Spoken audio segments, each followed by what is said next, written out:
On the 6th of July, 2013, in the early hours of the morning, a freight train which had been parked for the night on the railway tracks near Nantes in Quebec started to move. Slowly at first, and then with greater and greater speed, it began to roll downhill towards the nearby town of Lac-Mégantic. The train consisted of 72 tanker cars, each one bearing a full load of crude oil. With nobody on board and nothing to stop it, the train barreled towards the sleeping town, which was about to experience one of the worst rail disasters in Canadian history. Lac-Megantic was founded in 1884, and even during its very first years, the railway was a crucial part of its economy. The town was situated at the point where two different railroads, that of the Canadian Pacific Railway Company and the Quebec Central Railway Company, met on their route across the continent, and it was considered so significant a hub that Canada's first Prime Minister even visited at one point as part of a campaign to champion the railways. In the town's more recent history, the railway is no less significant. Trains form a crucial part of the town's economy, delivering raw materials for several factories and carrying away the finished products they manufacture, products like furniture and particle board. The town is also a hub for tourists, with people visiting from all over the country to enjoy the vast and beautiful Lac-Mégantic, from which the town gets its name. On the 5th of July 2013, a freight train was making its way east across Canada, travelling from Newtown in North Dakota to an oil refinery in St. John, New Brunswick. The train consisted of 72 tanker cars loaded with 113,000 litres, or 30,000 gallons, of crude oil, as well as not one but 5 locomotives to provide the power necessary to drive it. As it neared Lac-Megantic, night was falling. The lone engineer on board, a man named Tom Harding, was scheduled to leave the train on the main track at Nantes overnight so that it could be picked up by another driver in the morning to continue its journey. He might have been glad to leave the train, as it had been experiencing technical difficulties for much of its route. The lead locomotive was spewing excessive amounts of smoke. Before leaving the train, Mr. Harding had to make it secure. To do this, he applied multiple handbrakes on all 5 locomotives, and checked that they were sufficient to hold the train in place, an important step given that it was parked on a very slight downward gradient. This done, he contacted his employers, the Montreal, Maine and Atlantic Railway. He told them about the excess smoke, and after some discussion, they agreed to leave the train where it was and deal with the problem in the morning. Mr. Harding left the site in a taxi, bound for the hotel in Lac-Megantic where he usually stayed when working this route. Before the next morning could come, a small fire broke out in the smokestack of one of the locomotives. Although the cause was not known at the time, it was later revealed that the fire and the excess smoke which had come before it were down to a bad repair job that had been done on an engine several months before, a repair which had now finally failed. Passing motorists on a nearby road saw the flames and called the fire service. They arrived on scene and, following standard protocol, switched off the locomotives to prevent fuel circulating to the flames they were trying to extinguish. With this done, the flames were promptly put out. Firefighters then called the MMA railway and advised them of what had happened and what had been done. MMA maintenance workers came out to the train and confirmed that it was safe before everyone left the scene. It was around 1:15 midnight on the 6th of July. The train was stationary on the tracks, the locomotives switched off and the fire extinguished. To a casual observer, it would have seemed that nothing at all was wrong. But in actual fact, all was not well. The train was being held in place by 2 types of brake: a handbrake which physically secured a brake shoe against the wheels, and an air brake which used air pressure to do the same thing. Now that the locomotives were switched off, the compressors which provided the air for the air brakes were also switched off. Air was leaking from the system and not being replaced. Slowly, the pressure in the air brake system dropped until it was no longer sufficient to hold the train in place. Several minutes after the last firefighter left the scene, the massive train began rolling downhill. With nobody at the controls, the train gathered more and more speed with each passing minute. It blasted through level crossings, leaving drivers puzzled by the speed of the train, as well as the lack of engine noise or lights. By the time it reached the town of Lac-Megantic, it was travelling at around 105 kilometres, or 65 miles, per hour. Far too fast for the section of track which passed through the town.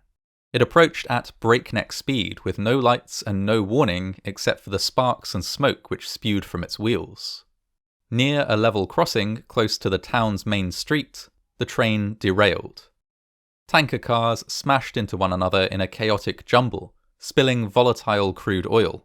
This formed a burning river which swept through the downtown area in a manner that some bystanders likened to a tsunami of fire. Those who saw it coming tried to flee, with some even leaping from windows to make their escape. But in many cases the flames simply moved too quickly to be outrun. Buildings were swamped, streets engulfed in fire, and sewers and basements flooded with burning oil.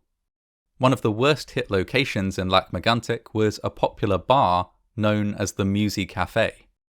The building, which was still packed with patrons at the time of the disaster, was completely consumed. Only those who fled immediately on hearing the crash survived. Some patrons, mistaking the sound for an earthquake, took shelter within the building rather than running. They did not survive. The emergency response began almost immediately, with more than 100 firefighters flocking to the scene. They were presented with an incredibly complex task. Rarely had any of them faced a fire that had quite so much fuel at its disposal. And, being liquid, this fuel spread in unexpected ways, flowing down into drains and erupting into basements or cellars several streets away. Despite a confusing and dangerous situation, rescuers coordinated extremely well. Firefighters worked to block off drains and create fire breaks, then used foam to tackle the flames. Water was used to douse tanker cars that had not yet exploded. Among the people working across the vast area of the disaster was Mr. Harding, the engineer who had left the train on the tracks in the first instance. He had seen the flames consuming the downtown area from his hotel, and had called his bosses to tell them what was going on. It had come as a terrible surprise to him to find out that it was his train that had rolled down into the town and caused this devastation. Leaving his hotel, he joined a small group consisting of firefighters and workers from local industries, who used heavy loading equipment from the factories where they worked to move the few tankers and locomotives that were still on the rails away from the fire, preventing further devastation. Meanwhile, the local hospital was put on high alert, but ultimately received very few casualties. Few of the injuries caused by the disaster had been, in any way, survivable. All in all, 47 people were killed in the disaster, which also destroyed more than 30 buildings, displaced thousands of residents and hundreds of businesses, and all but levelled a huge part of Lac-Megantic. The flames took 2 days to extinguish. Once they were finally out, an investigation was launched.